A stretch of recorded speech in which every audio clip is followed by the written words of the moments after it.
Hey guys, welcome back. It's Neon, and I'm going to talk about Netflix and Disney. Netflix and Disney shares fell after Apple unveiled its $4.99 streaming service. You know, Disney was going to do a $6.99 streaming service with a bunch of content that'll maybe show up in the next 2 or 3 years. Apple's like, oh, we can do that. We can do it better. We can do $4.99.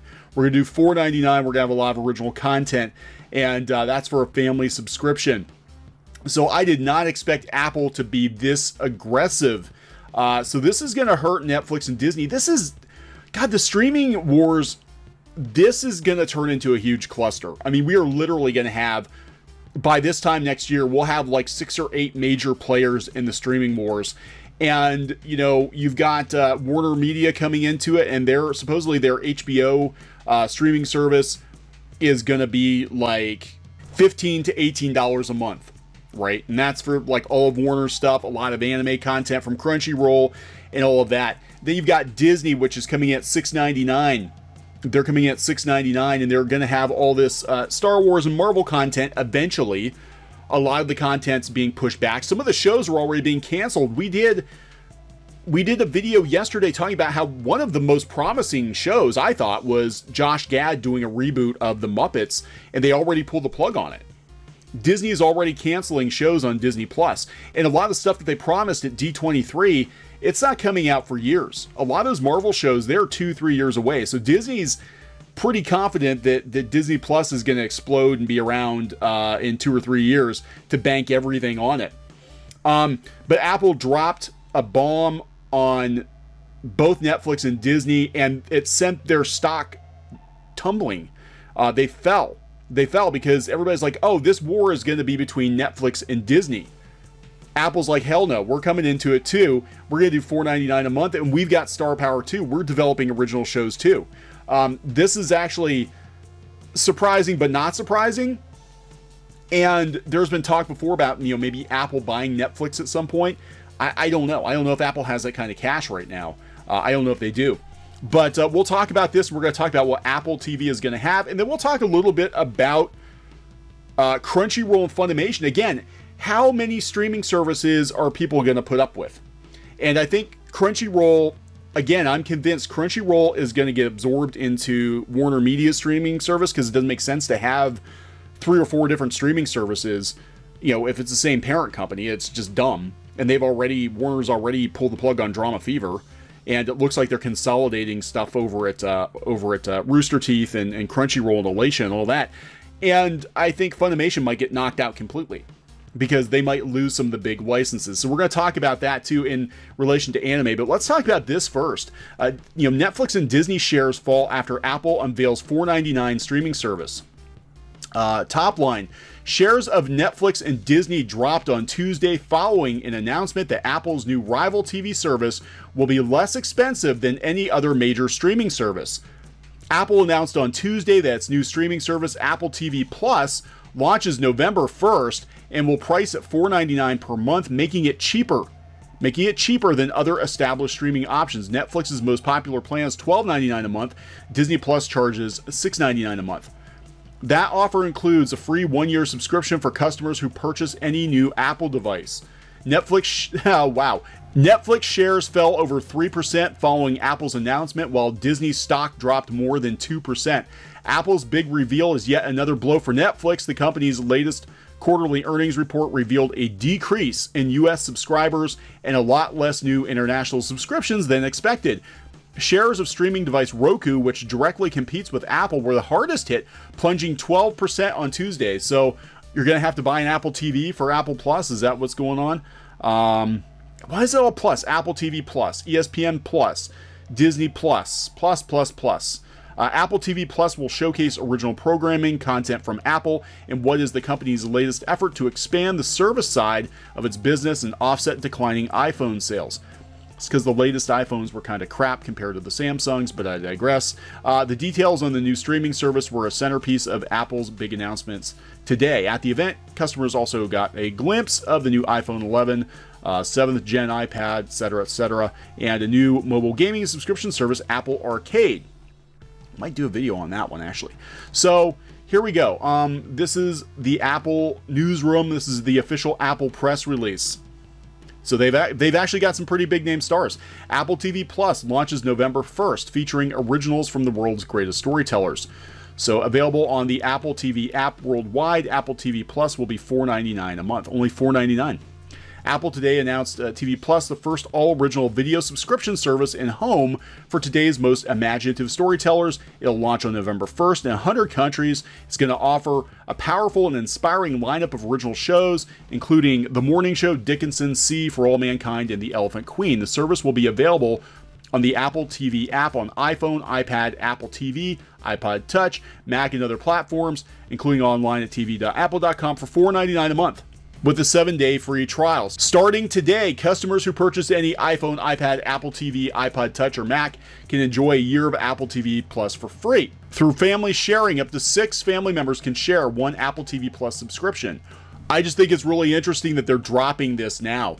Right after Disney made their big announcement with Plus, right after Warner Media made a big announcement. So it's like every time they announce a new streaming service, they get cheaper and cheaper and cheaper. So with Apple TV Plus, we're presenting all original stories from the best, brightest, and most creative minds. We know viewers will find their new favorite show or movie on our service. So apparently they are going to have a lot of other content. Each Apple TV Plus original offers its own unique story, fresh perspective, and powerful message. Oh boy. All meant to entertain, connect, and inspire cultural conversations. Oh boy. Okay, so we'll see where this goes. Is it going to entertain, though? So they have C, starring an epic drama starring Jason Momoa. Alfred Woodard is set 600 years in the future after a virus has decimated humankind and rendered the remaining population blind. The Morning Show, cutthroat drama starring executive produced by Reese Witherspoon and Jennifer Aniston, starring Steve Carell. Dickinson, darkly comedic coming-of-age story, explores the constraints of society, gender, and family through the lens of rebellious poet Emily Dickinson. For All Mankind, new series from Ronald D. Moore imagines what would have happened if the global space race never ended. That's interesting. And the space program remained in cultural relevance. Helpsters, Snoopy in Space. They got Peanuts, Ghostwriter, Elephant Queen, Oprah Winfrey. Oh boy. Some other originals. Servant, Truth Be Told, Little America, The Banker, Hala. Yeah, this is huge, and this kind of came out of left field. Like, I knew Apple was working on their own streaming service, and Apple, the one thing I will give them, and I was an Apple cultist for years. Like, I've got 5 retired Macs in our garage. I worked exclusively on Mac. I used Apple products exclusively. I made the switch because, frankly, after Steve Jobs passed away, Apple has not been the same company. My personal opinion, I don't think the products have been as good. They haven't been as innovative. But they are very, very good at keeping secrets. Well, till they aren't. But for the most part, everybody knew this was coming. I don't know if people knew how cheap it was going to be, and they didn't know that they were bringing the star power. Like, these are shows that you would expect to come from Disney or Warner's or somebody else, Netflix. I don't know where Netflix is going to fit in this anymore. I got to tell you, I don't know where Netflix is really even going to fit, because Netflix now, other than a handful, I mean, all the content that keeps them afloat is being pulled off to go to Disney, being pulled off to go to Warner's, being pulled off to go to NBC Universal. So we're going to have Apple TV, Disney Plus, and Hulu. And Disney Plus and Hulu, I could see them merging at some point because it's basically going to be the same thing. They're both owned primarily by Disney. Warner's HBO, whatever the hell it's called, HBO Now. We're going to have NBC Universal has an app coming. So we're up to what, 6 or 8? Then we've got Amazon Prime. And yeah, everybody's got their own. We've got CBS All Access. We've got, on the anime side, we've got Crunchyroll and Funimation. So that's what we're going to talk about, because with all of this competition coming, I don't think there's going to be room for a Funimation app. I think that, I really do think that Crunchyroll is going to get absorbed into the Warner now, because how many of these services are people realistically going to subscribe to? I think you're going to have 2 or 3 top tier services, and then everything else is going to be like add-ons or something. I just don't understand why people think that, people are going to subscribe to like 20 different streaming services a month and pay $300 or whatever. So Crunchyroll and Funimation split. Now, I want to talk about this in relation to the streaming war and talk about this in relation to kind of what's going on right now in anime. So this article was posted on Bubble Blabber, which is a cartoon-focused, animation-focused blog. So 1 year after the split, where are Crunchyroll and Funimation now since the partnership split? So it's been a year, almost a year, since Crunchyroll and Funimation had decimated their previous relationship, and we wanted to do a check-in to see how both companies have fared since then. It hasn't been easy, but looks as though Crunchyroll's positive stock is trending upward, while Funimation has been in the news recently for all the wrong reasons. Not untrue. We've done videos on this. Regardless of what you think or which side you take, if you take a side in the Vic Mignogna debacle, Crunchyroll has had a lot of really negative press lately.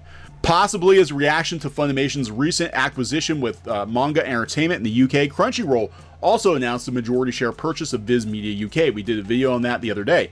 It was announced last week at the signing of the agreement to bring together Crunchyroll's global platform with Viz Media Europe Group's worldwide network of partners, distributors, and licensees. And also, it has to be noted that Viz does dubs, and Viz has the manga rights for Dragon Ball Super. They've got One Piece, and they have My Hero Academia. So it's very possible if Funimation drops the ball, they're going to wind up with the anime too. I'm just putting that. And then at that point, like, why are you even subscribing to Funimation? So Crunchyroll's business plan appears to be global domination rather than concentrating on English dub adaptations, as they typically do not produce a bunch of the latter unless it's in conjunction with Adult Swim. I'll take quality over quantity any day of the week.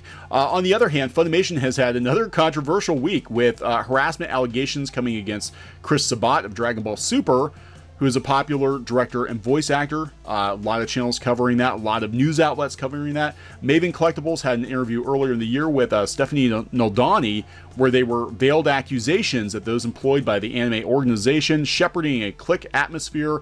And now Chuck Huber has made the aforementioned accusations against Sabat in a public filing related to the incoming Vic Mignogna case that's on the way, where other accusations are taking place between Rial and Vic. Sabat says otherwise to Anime News Network. Of course, Sabat denied it in Anime News Network. Anime News Network, of course, didn't run any of the other negative news about Funimation, and there's been a lot of speculation as to how chummy they actually are with Funimation. Does Funimation kind of own Anime News Network on the down low? It's possible. They could have got a cash infusion. They had to get from someplace because, as I understand it, they've pretty much been on their own for a year or two now. I don't know the specifics, but they did have access to more money before. Now they do not. They were looking for money. They were looking for donations. Now they are not. I don't know. Maybe Funimation, decides they want a blog. I don't know. But, Crunchyroll, owned by Warner Brothers, it looks like they're in it to win it. They're, I think, in a much better place right now than Funimation is. Now, Funimation is owned by Sony now, but if they lose some of these major licenses, and it's been rumored that Toei might pull the Dragon Ball license, the One Piece license, and give it to Crunchyroll or Viz or whoever, that's gonna be a huge blow. Now, we're hearing behind the scenes that there's more to it than this. That Funimation is gonna have, they've got some backup. I don't know exactly what's going on. Nobody tells me these things, but I think we're gonna see a very similar situation in the streaming wars between Crunchyroll and Funimation that we're seeing right now with like Netflix and Disney Plus and Apple. And Apple could be the dark horse in all of this. They could actually, people didn't believe when Apple started the iTunes store. They didn't think that Apple would be able to dominate music the way that they did and change the music landscape forever the way that they did, because they were just a computer company. They made phones and computers, and that was it. And they might change television too. That's a pretty attractive price, but if you have to go buy their box, then I don't know. People might not be into that because they've already got the Roku sticks and they've got their Amazon sticks and whatever. But very interesting development. And I gotta wonder if Apple TV Plus isn't going to have, anime content on it from one of these companies, whether it's Crunchyroll or Funimation. Obviously, probably wouldn't be probably would not be Crunchyroll, because I think they're going to go in with the Warner app, but I could see maybe Funimation going in. I don't know. We'll see what happens. So we're going to keep an eye on this. Interesting that Netflix and Disney stock dropped, though. That's how big of a threat this is. So we'll talk more about it. Please subscribe for more pop culture news, views, and rants here on Clownfish TV. This has been Neon. We'll talk later. Hey guys, thanks for watching Clownfish TV. Please consider supporting the channel. Go to clownfishsupport.com. That's clownfishsupport.com. And if you want to join our community, go to clownfishtalk.com. That's clownfishtalk.com. Please subscribe, ring the bell for notifications. We will talk to you next time.